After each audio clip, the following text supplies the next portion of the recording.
திவ்ய தரிசனம் நேயர்களுக்கு எங்கள் அன்பார்ந்த நமஸ்காரங்கள். நான் பத்திரிகையாளர் விஜயானந்த் பேசுகிறேன். இன்று நாம் பார்க்கவிருப்பது சங்கடஹர சதுர்த்தியின் சிறப்புகள் குறித்து பார்க்கவிருக்கிறோம். வாருங்கள்.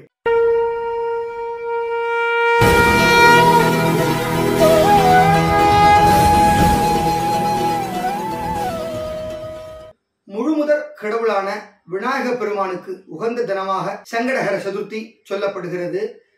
அப்படி விநாயக பெருமானுடைய சக்தி வாய்ந்த அந்த விரதங்களில் ஒன்றாகவும் இது சொல்லப்படுகிறது. ஆவணி மாதத்தில் வரக்கூடிய அந்த சுக்ல சதுர்த்தி விநாயக பெருமானுடைய அவதார தினமாக கொண்டாடுகிறோம். அன்றுதான் விநாயக சதுர்த்தியாக நாம் கொண்டாடுகிறோம். அதற்கு அடுத்த மாதத்தில் இருந்து தேய்பிரையில் வரக்கூடிய சதுர்த்தி திதியை நாம் சங்கடஹர சதுர்த்தியாக கொண்டாடுகிறோம். அதாவது பௌர்ணமிக்கு அடுத்து 4வது நாளாக வரக்கூடிய அந்த நாள் சதுர்த்தி திதியாகும். அந்த தினமே சங்கடஹர சதுர்த்தியாகும்.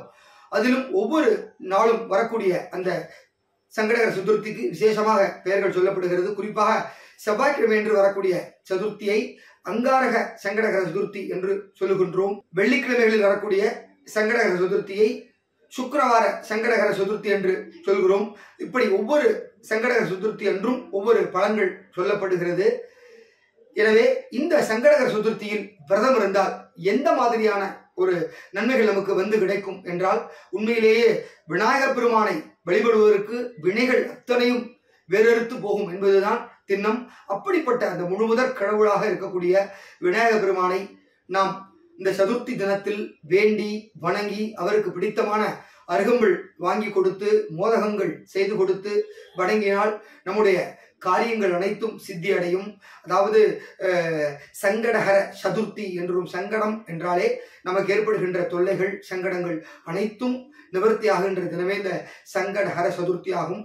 இந்த நாளில் விநாயக பெருமானை நாம் வணங்க வேண்டும். சோமவார சங்கடஹர சதுர்த்தியாக சொல்லப்படுகிறது. அதாவது சந்திரனுடைய அந்த பொலிவு இழந்து இருக்கின்ற அந்த காலகட்டத்தில் விநாயகரை எண்ணி சந்திர பகவான் பிரதமிருந்து அவரின் அனுகிரகத்தை பெற்ற நாளையே அந்த 4ஆம் நாள் சங்கடஹர சதுர்த்தியிலிருந்து அவரது முகம் சந்திரனின் முகம் பொலிவு பெற தொடங்கி இருக்கிறது. அதாவது தேய்பிரை என்பது தேய்ந்து கொண்டே வரும். அந்த தேய்பிரையிலும் சந்திரனின் முகம் பொலிவாக இருக்கக்கூடிய சக்தி விநாயக பெருமானிடமிருந்து கிடைக்கப்பட்டது. எனவே தான் சந்திரனுடைய அந்த முழு நிலவை நெற்றியில் சூடி இருப்பார் விநாயக பெருமான். அதே போல் அவருடைய சிரசிலும் அந்த திரையை சூடி இருப்பார். அப்படிப்பட்ட சந்திரன் வணங்கி அருள் பெற்ற விநாயக பெருமானை நாமும் இந்த சோமவார சங்கடஹர சதுர்த்தி அன்று வணங்கி எல்லாம் வல்ல விநாயக பெருமானுடைய அருளை பெற வேண்டுகிறோம். அதாவது விநாயகர் இருக்கக்கூடிய ஆலயங்களுக்கு சென்று 11 முறை தோப்புக்கரணம் போட்டு முடிந்தவர்கள் 11 சுற்று சுற்றலாம். அப்படி முடியாதவர்கள் 3 சுற்று ஆலய பிரகாரத்தை சுற்றி வந்து விநாயகரை வணங்கினால் அவர் நமக்கு வேண்டிய வரங்களை தந்து அருள்வார். அதோடு அரச மரத்திற்கு கீழே இருக்கக்கூடிய விநாயக பெருமானை வழிபட்டால் மேலும் சிறப்பாக பலன்கள் கிடைக்க பெறும். திங்கட்கிழமைகளில் அரசமர பிரதட்சணம் என்பது மிகவும் சிறப்பு வாய்ந்த ஒன்று. அப்படி அரசமர பிரதட்சணம் செய்பவர்கள் செய்யக்கூடிய பெண்களுக்கு விரைவில் திருமணம் கைகூடும். குழந்தை பாக்கியம் இல்லாதவர்களுக்கு குழந்தை பாக்கியம் உடனே கிடைக்கும். அந்த காலத்தில் ஒரு பழமொழி உண்டு, அரசமரத்தை சுற்றி அடிவைத்தை தொட்டுப்பார் என்று. அது எதனால் சொல்லப்படுகிறது என்றால், அரசமரத்தை தினமும் சுற்றி வந்து விநாயக பெருமானை வேண்டினால் 10-11 மாதங்களில் உங்களுடைய கர்ப்பப்பை இருக்கக்கூடிய அந்த அடி வயிற்றில் கர்ப்பமானது தெரிக்கும், குழந்தை பாக்கியம் கிடைக்கும் என்பதாலே அப்படி ஒரு வசனம் அந்த காலத்தில் சொல்லப்படுகிறது.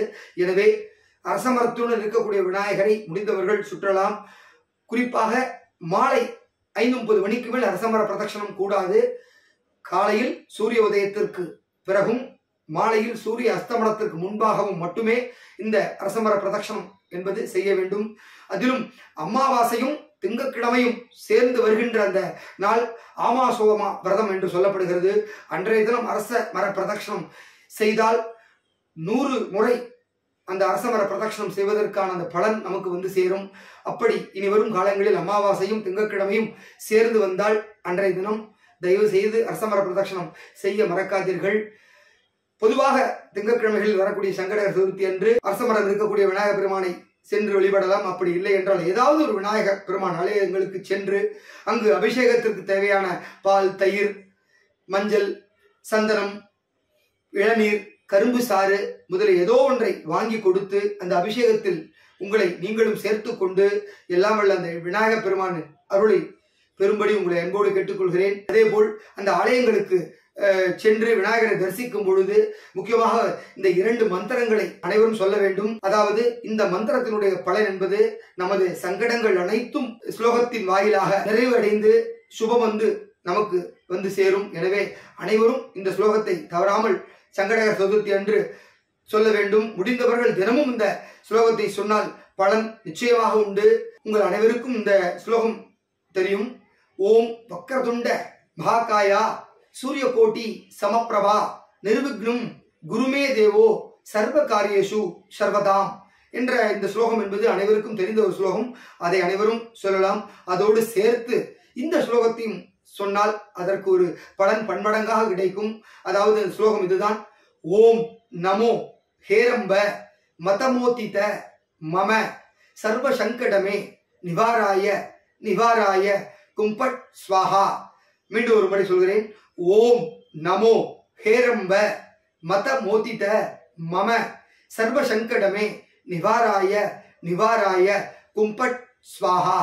அதாவது மம என்றால் நம்முடைய நம்முடைய கஷ்டங்கள் எல்லாம் தீர்ந்து விட வேண்டும் என்பதுதான் இந்த ஸ்லோகத்தில் சொல்லப்படுகிறது. எனவே விநாயகருடைய அருளை பெற்று நாம் கஷ்டங்கள் அனைத்தும் நிவர்த்தி அடைந்து வாழ்க்கையில் சகல ஐஸ்வர்யங்களையும் பெற வேண்டுமாய் கேட்டுக்கொண்டு உங்களிடமிருந்து வணக்கம் கூறி விடைபெறுகிறேன். உங்கள் விஜய் ஆனந்த். நன்றி, வணக்கம்.